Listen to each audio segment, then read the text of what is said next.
Thank you so much for joining us on this rainy Friday, and to our friends joining us on Zoom, thank you for being with us as well. Today, we are excited to have Janis Robinson Daly here with us. I'm going to read a little bit of her bio from her webpage, so here we go. Splitting her time between Cape Cod, New Hampshire, and Florida, a tablet becomes Janis Robinson Daly's library and desk, packed for reading and writing wherever she might land. Inspired by the discovery that an ancestor founded the Women's Medical College of PA, Pennsylvania, in 1850, Daly wrote her first novel, The Unlocked Path, which celebrates pioneering women doctors at the turn of the 20th century. Its sequel, The Path Beneath Her Feet, honors the work of the American Women's Hospital in rural America during the 1930s. The Unlocked Path was named a #1 new release for US history on Amazon in August 2022. Received an honorable mention for general fiction from the 2023 New England Book Festival Awards, and was named a finalist for the 2023 Goethe Awards of Late Historical Fiction from the Chanticleer International Book Awards.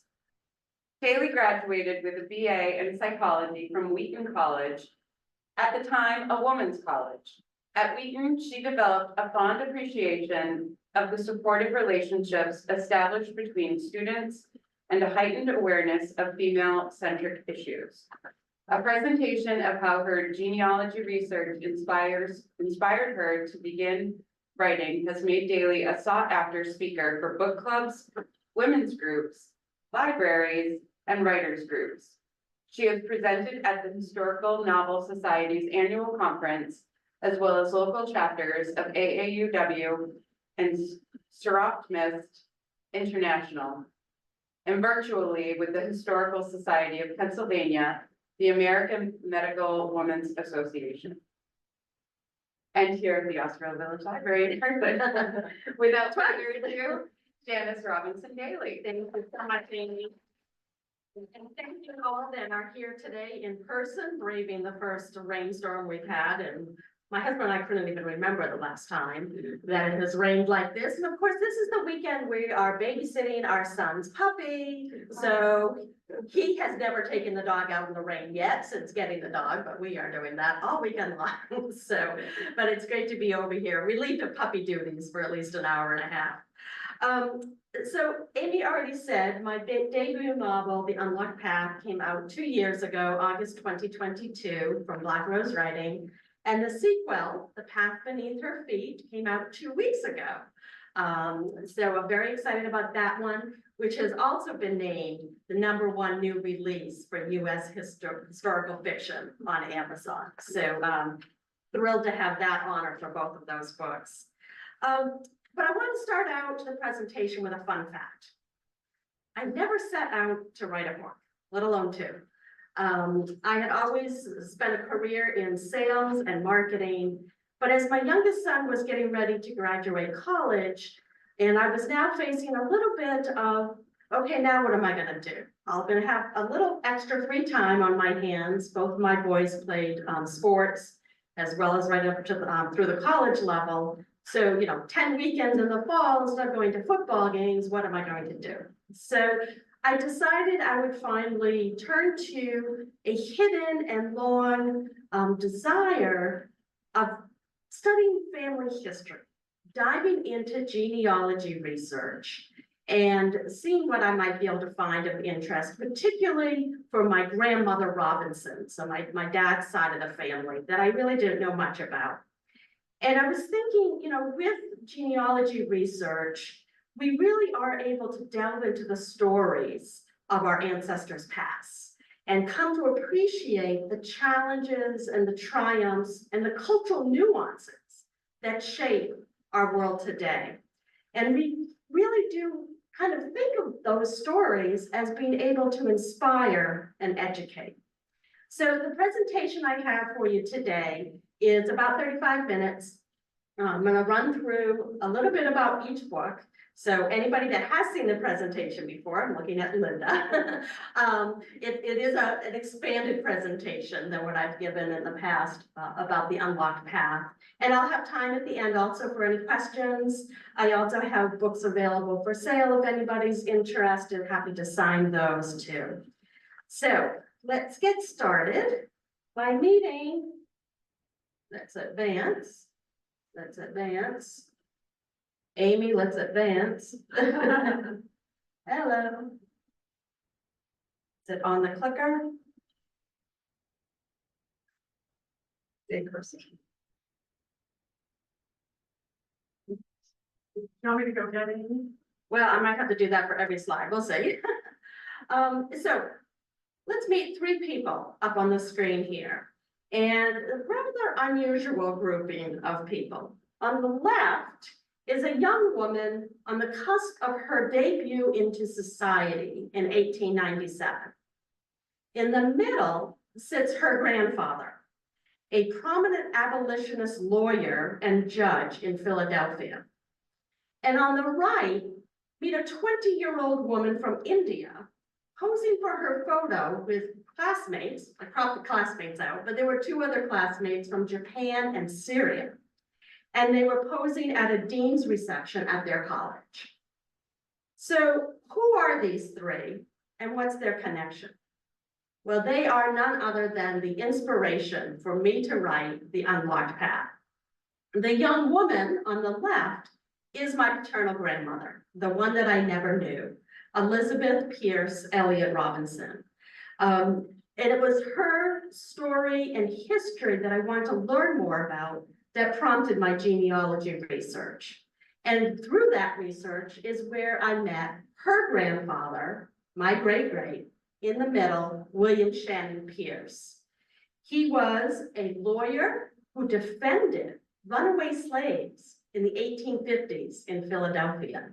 So according to the Fugitive Slave Act of 1850, any runaway slaves that made it as far as Philadelphia, if they were captured, they were tried, and most often they were sent back to their owners in the South. But he defended those slaves and won their freedom in every case that he tried. So that was pretty remarkable in and to itself.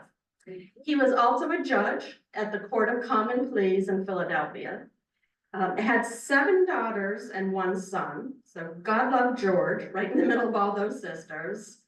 And it was according to the very last line I read about him in Famous Americans that stopped me in my tracks.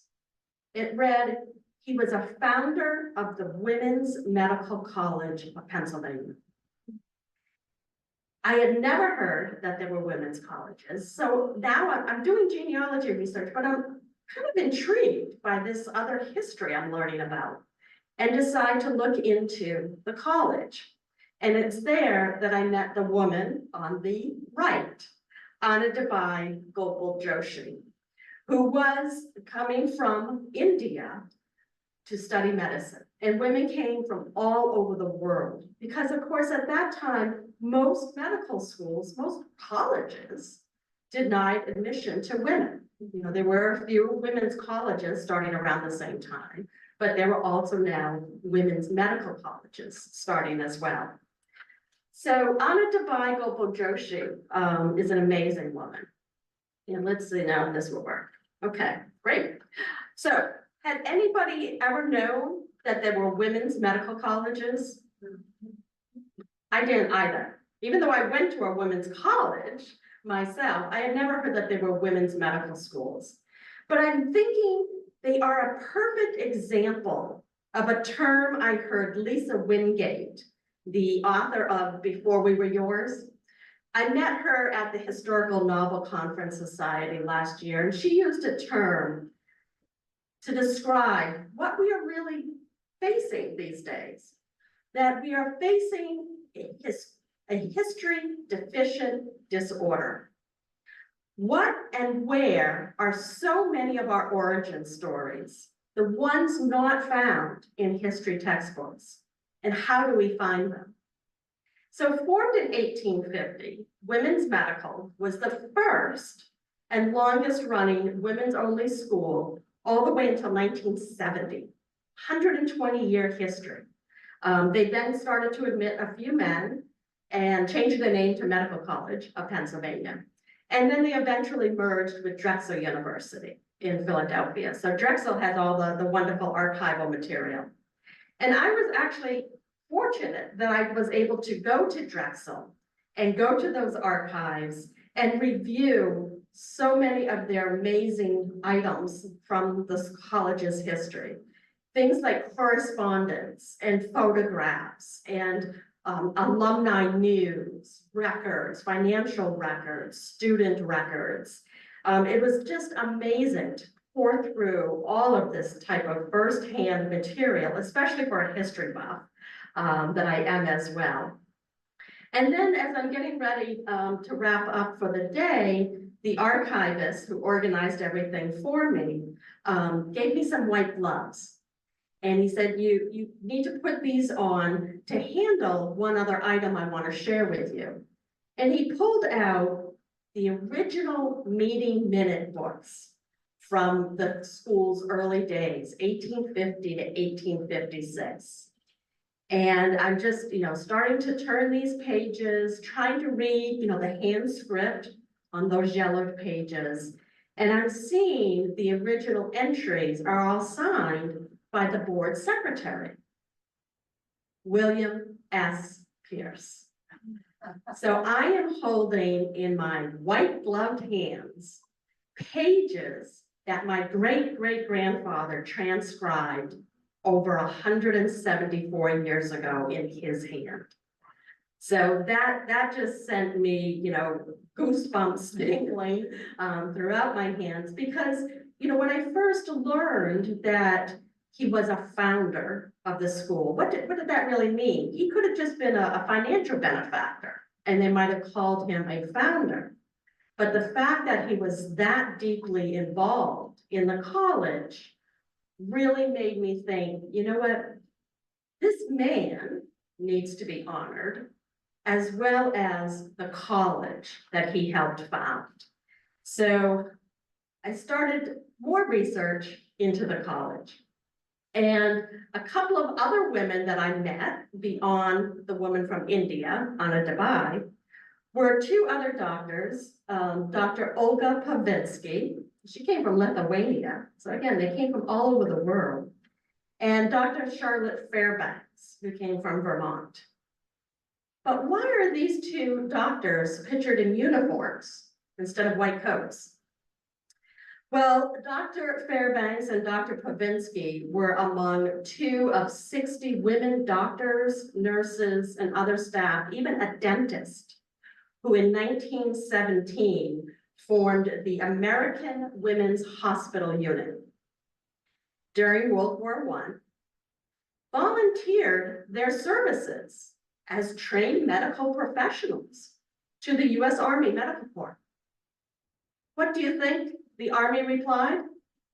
No, thank you. We're not going to let a bunch of women treat our male casualties from the battlefields. This self-funded group of women went to France anyway. They had such a calling to care for the injured and the sick that they went to France and took care of the French civilians who were affected by war and disease, raging across their countryside. And I really was thinking, wow, these women really do need to be honored. They need to be celebrated, not just this one instance of serving, during World War I, but all of those early women physicians who sought to be trained in medicine, receive an accredited degree. Come on in. Oh, I'm just, Okay. And I was beginning to think, how could more people be educated about these women's accomplishments? Those women of women's medical school whose stories have remained in the shadows. So what started out as a personal journey into family history came an idea. A book needed to be written. And if not me, then who? And if not now, then when? But what genre would I write about the Women's Medical College? I certainly could have written a nonfiction about the history of the Women's Medical College, until I found that had already been done. A new and untried course by Dr. Stephen Peitzman was invaluable in my research and learning more about the Women's Medical School. Or I could write a biography, perhaps about that woman from India, Anabai Gopal Joshi, until I saw there have been biographies written about her. There's even movies been made in India. She's like a folk hero. She even received a proclamation from Queen Victoria, being the first woman from India to earn a Western medical degree. Or I could write historical fiction, using my research into the college, its students, its graduates, to educate readers, while also imagining the emotional response of those characters, of those women as they navigated through the challenges they faced to pursue a career in medicine when less than 5% of all of our doctors were women. So guess which genre I picked? Historical fiction. The driving factor from my choice comes in part from the adage, write what you know. So historical fiction is my favorite genre. I really think it does create a platform to reach readers looking to escape into different eras, where they can experience the sights and sounds and sensations of the past. And not only to escape, but to learn. So I have presented a different version of this presentation at over 50 libraries in the past 2 years. And most recently, at one of those events this spring, I heard from one of the attendees, contacted me through my website, and she sent me a great note saying, I am a new fan to historical fiction, with your book coming early in my fandom. If only my history teachers in school had assigned books like yours, instead of putting dry facts and dates on the blackboard for us to memorize, I would have loved history. So I was just so thrilled to get her note, because I think it speaks volumes in my hope of using historical fiction as a form of storytelling. By making historical events relatable, it can foster empathy and deeper insights into the complexities of history as it captivates readers with a compelling blend of inspiration and education. Alrighty, the second reason I chose historical fiction was the popularity of the genre. Can anyone name the Pulitzer Prize for fiction the last 2 years? I'm sure the library probably has copies of Hernan Diaz's Trust, set in the 1920s. Fascinating approach, just the writing style was really intriguing. And then this year, Night Watch by Jane Ann Phillips earned the honor, set in the post-Civil War US South. What about your everyday avid reader, like women's book clubs? And I speak with many, many women's book clubs. They enjoy the reader discussion guides that I include in each of my books. Historical fiction really dominates as a perennial favorite, prompting discussions around reading and learning. Even consider the popularity of new and anticipated film and TV adaptations from books, like A Gentleman in Moscow, All the Light We Cannot See, Lessons in Chemistry, Where the Crawdads Sing, all historical fiction. Boys in the Boat, nonfiction, but definitely about a historical event of our time. And fans of Kristen Hanna's The Nightingale, we are still waiting for TriStar Productions to finish filming and production, bringing that to the big screen with Elle and Dakota Fanning starring in that. Okay, how about any guesses of what the best-selling book to date for 2024 might be? The Women, yes. A gripping story of nurses who served in Vietnam. And for those of us of a certain age, it's a little hard to understand and realize that the 1960s and 70s are now considered historical fiction settings because they are set 50 years in the past. But The Women by Kristen Hanna has not only appeared on the New York Times bestseller list since its debut just in February. It has sold over 829,000 copies, outpacing the second most sold book of the year to date by 250,000 copies. So who's ever in second place, it's going to be a tough road to catch her this year for sure.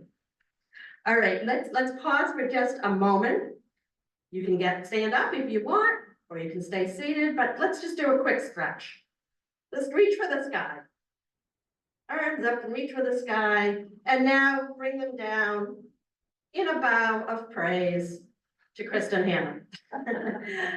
In my opinion, she has done more for historical fiction than any other recent author.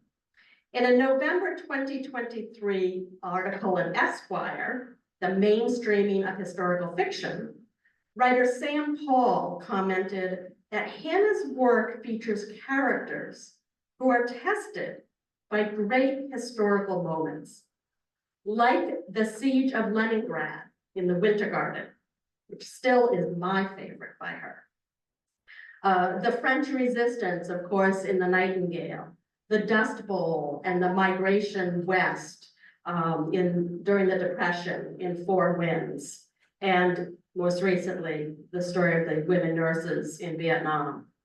As readers, we become not only invested in their personal histories, but in their place in history we all share. So I say thank you, Kristen Hanna. I can't wait to see what she tackles next for us in historical fiction. Okay, the third reason I chose historical fiction was to challenge myself. I mean, as if writing a book for a first-time author wasn't enough of a challenge. I really wanted to push for the ultimate success in writing fiction, learning how to develop an authentic character with a plausible arc and a satisfying ending. I learned through trial and error and draft after draft how to balance research facts, which I found fascinating, with pausing to ask myself, does this information move the story forward, or is it an info dump? As my editor, my brother, marked in many places with his red pen. Am I showing or telling a story? This is a very distinct difference of what makes good fiction, is when you can show the emotions and the actions instead of just telling someone what happens in the story. I also wanted to be authentic to my characters' voices. So I interviewed women medical students because I had no background in medicine either. So I wanted to make sure that I was understanding why a woman would want to go to medical school and what challenges she faced then and now. I had women doctors read my manuscripts to make sure that the few medical scenes were accurate. And I also had sensitivity readers, people that could read through the lenses of a different perspective with which I don't personally identify. So I did have men read my book to make sure I was being authentic to some of my male characters and other characters culturally that I don't personally identify with. And I had to assess and tread lightly with the issue of how to represent the past and be fair to it, even if it was traumatic or problematic for today's reader. So I'll give you a quick example of this. In The Unlocked Path, My main character, by 1901, has finished medical school and is starting her residency. So she's a maternity doctor, and she delivers a baby with Down syndrome. Of course, Down syndrome did not come into usage until the early 1960s. Before then, a child was called a mongoloid. But at the suggestion of a respected beta reader of my manuscript, she suggested I remove the word mongoloid as spoken by my character. She thought that many of her Asian American friends would be offended by the use of the word in the text, especially if it was being presented as coming from the point of view of my main character. And she challenged me to consider today's cultural climate. As a first-time author, did I want to poke that hornet's nest, or should I? Rather, she pointed out that in that scene where the baby is delivered, that I had done a great job of describing him, of showing his characteristics, so that his condition could be inferred without the doctor saying he's a mongoloid. I did keep the word in the book later on when I could just use it as a reference point, but it wasn't being spoken from someone's point of view. So after a year and a half of research and a year and a half of writing and rewriting and getting feedback and holding down the delete key on entire pages, I completed a manuscript. After another year and a half, I found a publisher in Black Rose Writing, and I released the Unlocked Path in August 2022. The timeline of the book follows the timeline of my grandmother Robinson, the grandmother that I never knew, and I still don't know much about her. There wasn't much to find, but she certainly unlocked my genealogy research and my discovery. And so I decided, since I never did learn much about her, that I was going to create a story for her. So full disclosure, my grandmother never went to medical college. She was never a doctor. I don't even think she went to college. So my main character is a fictional character, but based loosely on at least the timeline of my grandmother's life. Okay, so I'd like to just read a quick scene from the first book, The Unlocked Path, and show you how I took the facts about learning of the story of Anadebai Gopal Joshi and turned that into a fictional scene. So in this scene early on in the book, my main character has gone to the Women's Medical College where her aunt works in the library there. And her aunt says to her, "Everyone loves Anna D. Her full name is Anadebai. Not only is she brilliant and dedicated to her studies, but what she's overcome inspires our students and staff." "What do you mean what she's overcome?" Eliza asked. "Quite a remarkable journey she's had. Among India's upper castes, it's customary for parents to arrange their children's marriages. Anna D married a man 20 years older than her when she was 9 years old." Eliza's eyes widened. 9? She was a child. Shouldn't that be illegal or at least immoral? In this country, yes, but who are we to question another culture's customs? Fortunate for Anna D, her husband is well-educated and open-minded. He supported her decision to study medicine. "That's progressive for someone who wed a 9-year-old, said Eliza. "He's also a kind man who loves his wife. When Anna D was 14, she bore their child. She barely recovered from the birth when the baby died from typhoid. With limited medical care available for her son and herself, grief and distress overwhelmed her. Those feelings turned to anger. It was then she heeded a calling to care for others in her situation.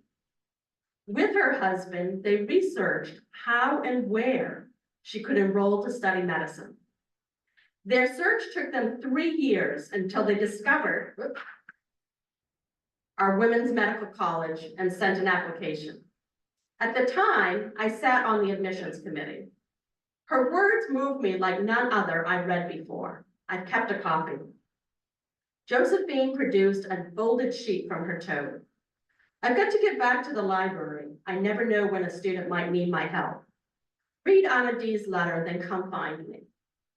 Eliza unfolded the sheet and read the scripted words.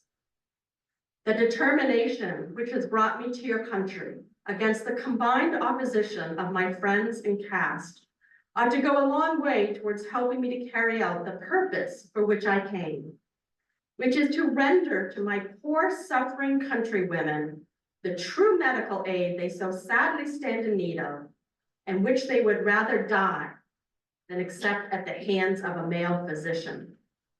The voice of humanity is with me, and I must not fail. My soul is moved to help the many who cannot help themselves. With sincerest regards, Anna Dabai, Gopal Joshi, Kolkata, India. These are the words written by a 17-year-old woman from India. And when I found this letter in my research and I read those words, I thought, if I can write a story half as eloquent as what Anna Dabai wrote in describing her need, her calling to care for other women, then maybe I will have done a little bit of honor to her and so many of the others. Okay, this is where we edit the Zoom while I bend down and pick up my pages I found. All right.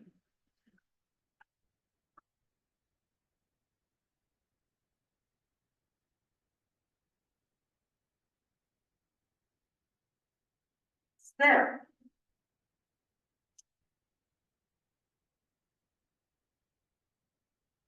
In the same way that I never set out to write a book, I never set out to write a sequel. However, when I took my completed manuscript, one of the first rounds, and I had what I thought was a complete story, following my main character, wanting to go to medical school, into medical school, residency, practice, life, from 1897 to 1947. So I took the manuscript and I went to a writer's conference where I was going to do a soft pitch to some agents and other editors. And I received the best feedback ever in this writing journey that I've had so far. When agent and author Paula Mounier said to me, upon learning that my book spanned 1897 and 1947, she says, "Are you crazy? You cannot do justice to that amount of history in a 350-page book. I mean, think of the history of our country and of our world between 1897 and 1947. She said, your book would need to be about 900 pages. Do you think you're Ken Follett or Diana Gabaldon?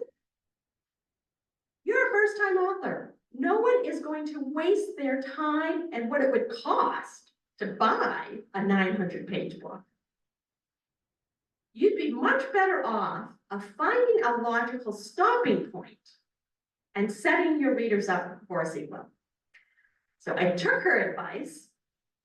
I took the manuscript home and I found that logical stopping point, leaving my main fictional character, Eliza Edwards, in 1920 at the end of the unlocked path, as she's just getting ready to open her own private practice. She also has been married and has 2 sons by the end of the book. So although I had done obviously a lot of research and I had a lot of material in that original manuscript, I knew I needed to dig deeper to flesh out a sequel that was going to run from 1936 to 1947. So a shorter time frame than the first. I jumped over the 1920s because most of us think of the 20s and we're thinking of the roaring 20s and, people in, flapper dresses and doing the Charleston and drinking, bootleg whiskey during Prohibition and having a good old time. I'm sure there was a lot of strife in the 20s as well, but, original kind of perceptions of the 20s, it's that way.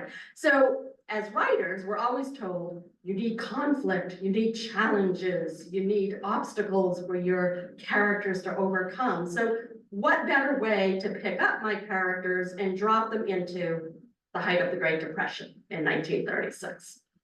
So I'm doing now more research to find more women doctors as inspiration and to educate more readers in the 30s and 40s.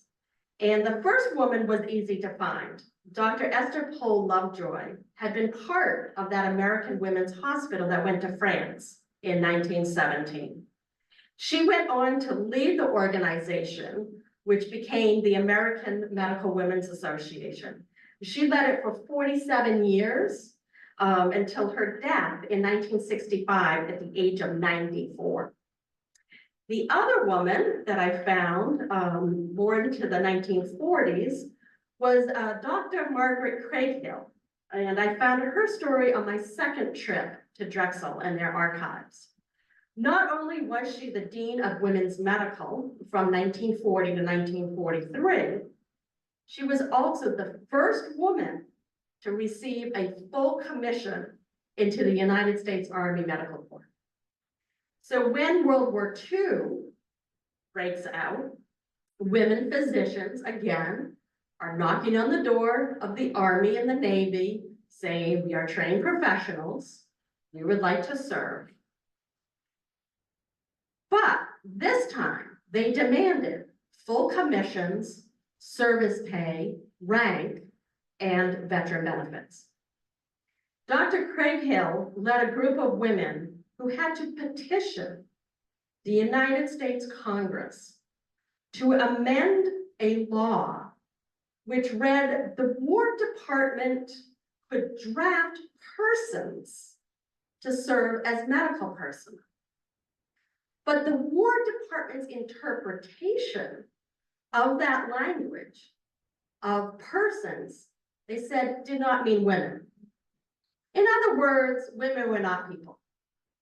So our fine Congress spent 3 days debating the merits of women doctors and whether persons meant women. They did overturn and have the law amended, and Dr. Major Craighill and 8,000 other women doctors served with full service commissions and benefits after having that law rewritten. So using these two women as inspiration, I dove into even more research to find other factoids and tidbits worthy of educating more readers about the period of the Great Depression and life on the home front during World War II. When I read a book by Dr. Lovejoy, Women's Physicians and Surgeons, I unearthed the work of the American Women's Hospitals after World War I, the work they had stayed in Europe doing to help those war-torn countries recover, when they turned their attentions as the Depression hit to the rural communities of the US South. So these were photos that I found at Drexel University's, Appalachia, other rural communities throughout the South, from Florida to Virginia.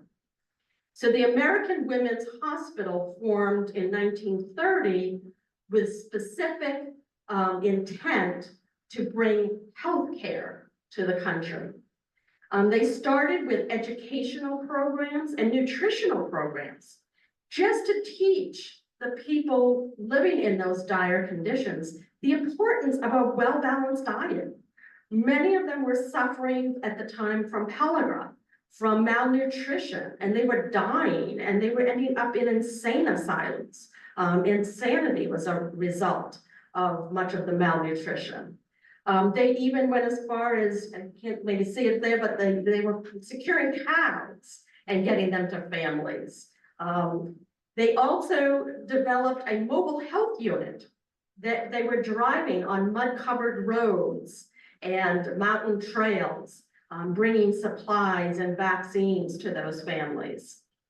They built maternity shelters in those outposts, you know, trying to combat the very high infant and maternal mortality rates that were in these areas just from lack of proper medical care for the mothers and children.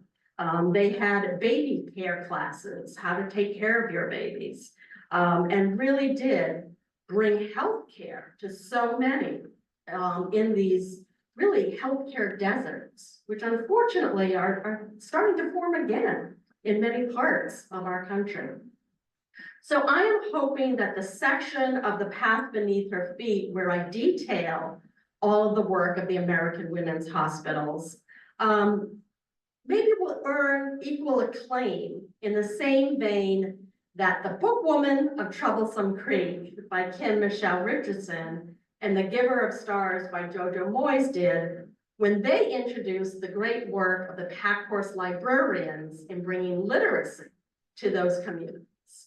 And who knows, maybe with your help, I'll get a sticker of 1 million copies sold or Reese's Book Club selection on the cover of my book.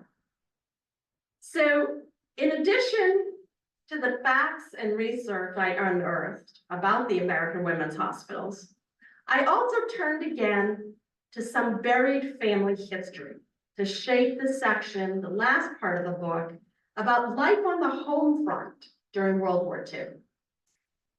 So some of that inspiration came from like this movie star looking couple from the 1940s. When I could imagine a young naval officer serving in the South Pacific while his mother and fiance awaited his letters to learn where his ship patrolled and battled. But this couple is not from a Hollywood set. They're my parents. Lieutenant Junior Grade Elliot Robinson Jr. and his bride, Elizabeth Betty with an E like Davis, popular at the times, Elizabeth Betty Davidson. My parents married in October 1945, 2 months after VJ Day and 10 days after my dad docked in Oakland after 22 months of service in the South Pacific. It's so, like so many of his generation, my dad never spoke of his war experiences, never shared any stories with us. We didn't even know where his ship battled. He was on a landing craft infantry that would land the Marines, pull right up to the shores and land the Marines. And I never thought to ask him and really push him to share the stories. The only thing he ever shared was crossing the equator where they had some hazing rituals for the new guys on the ship. So how could I find firsthand accounts to use in my writing about this period of history? Well, I never imagined that type of research could be in an attic. So the one last tip I like to give folks when I'm talking about genealogy research is if you are tasked with cleaning out the family home, volunteer. And if you're like me, volunteer over your brother, because I knew he would have just gone into the house and taken everything and tossed it right into the dumpster, sitting in the driveway with barely a glance at what was in his hands. So if he had done the task, would he have picked up an old cardboard box in the back corner of our attic? It was one of those old, remember, men's shirts used to come back from the dry cleaner in those boxes with the cardboard and the plastic and all. So it was that type of a shirt box, crumbling, moth-eaten or mouse-eaten corners.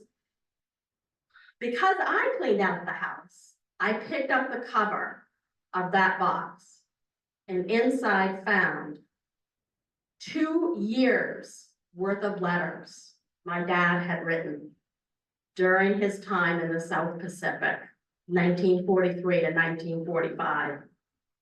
I sat there in the attic with the one single light bulb hanging with a pull cord overhead, and I sat on the floor and I read every single one of those letters. And they were such an inspiration for me that I knew I had to use them in my book. Not only as a way to honor my dad, but to also show a character's emotional response that a mother, like my main character at the time then, would have when she receives letters from her son serving during World War II. Okay, we're just about done. I just want to wrap up with one more source of inspiration. Because you cannot write a women's historical fiction set in the 30s and 40s America without referencing one of the most influential women of the time, who is Eleanor Roosevelt. In 1933, at the height of the Depression, she published a book, It's Up to the Women, where she advised women, whether subtly or voraciously, have always been a tremendous power in the destiny of the world. Written at the height of the Depression, she called on women to do their part, cutting costs where needed, spending reasonably, and taking personal responsibility for keeping the economy going. So I found this book in the gift shop during another research trip when I visited Warm Springs, Georgia, home of FDR's Polio Rehabilitation Center. So I won't go into how that research shaped the first part of my book, but suffice to say, my character Eliza Edwards travels there in the summer of 1936. So I'd just like to read you now also an excerpt from The Path Beneath Her Feet, to share how I again used some of my research, particularly some of those letters and Eleanor Roosevelt. And we are now in April 1941. So this is in the last third of the book where we're starting to look at what life might have been like as World War II is getting underway. My main character, Eliza Edwards, is a maternity doctor, and she's petitioning the hospital administrator in Boston, where she needs to gain admitting privileges for one of her patients. So we open up with her talking to the administrator. The administrator sat stone-faced across the desk from Eliza. He pushed his glasses back up his nose and left his index finger in place to hold the frame between his eyes. I cannot present this to the board, let alone for a woman who has not held a formal position in over 5 years. Mountain midwifery hardly qualifies your skills compared to the superior ones our physicians possess. You see, it's more of a liability situation. Eliza gripped the armrests of the chair, directing her fury to burn the wood beneath the leather pads. At the top corner of Dr. Miles' desk, the cover photo on the latest issue of Time magazine informed its readers of the Nazis' march across the Balkans. Eliza had read the inside story. Campaigns of the spring and coming summer would intensify. A world on edge watched and waited. For Americans, the question continued to loom, not if, but when, would they come to the aid of their allies, sending soldiers, equipment, and medics. Dr. Miles, said Eliza, her tone turning from a plea to a statement. At this time, I do not have plans to reopen my practice. The AMA renewed my license. Their endorsement warrants your consideration. Further, if anything, I enhanced my skills in Jellicoe by managing a staff of 6 and supervising the care of over 100 maternity cases.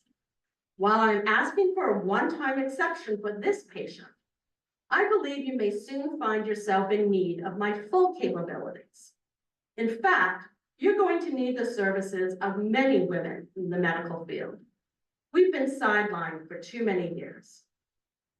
She watched as he sat up straighter in his chair. My son serves on the USS Mississippi as a lieutenant in the United States Navy, patrolling the Atlantic Ocean. Each morning I offer thanks he is not involved in a conflict.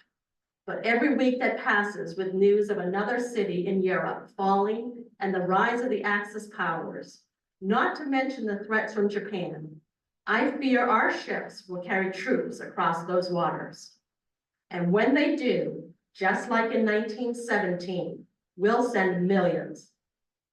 Who do you think will keep this country running on the home front when those troops vacate countless jobs in all forms of professions? Eliza paused. Her question lingered in the stale air hanging between her and Dr. Miles. We will, she said, tapping her chest with 2 fingers. It will be up to the women to answer the call, just as Mrs. Roosevelt asked us to do during the deepest throes of our recent economic depression. She said that the success of our nation in meeting the great crises in our country was very largely due to the women in those trying times. The mention of Eleanor Roosevelt added credence to any conversation. Over the years, Eliza had made a mental note of many of the First Lady's quotes to reference in relevant conversations. This one was not wasted on Dr. Miles as she watched the crinkle around his eyes soften. When this next crisis tears us apart, who will deliver the babies when even maternity doctors are called to serve as medics and surgeons? The women trained to the highest degree with the same level of ability as any man on your staff. Dr. Miles, I suggest you prime your board now with the idea of women doctors walking the halls of your hospital wards. So that's just a sneak peek at the path beneath her feet. And now I'd love to take any questions. I can also be contacted at any time through my website. I'm on social media. All I can do is Facebook and Instagram. Don't even talk to me about TikTok or X or Snap or whatever all those other crazy things are. I do also have a newsletter that I put out monthly. You're welcome to sign up. I have a sign up sheet on the table, and I just put out information about my writing, my events, as well as what my book clubs are reading. I'm in 3 book clubs, and I do other book reviews as well. And I have a giveaway every month too. That's kind of fun. So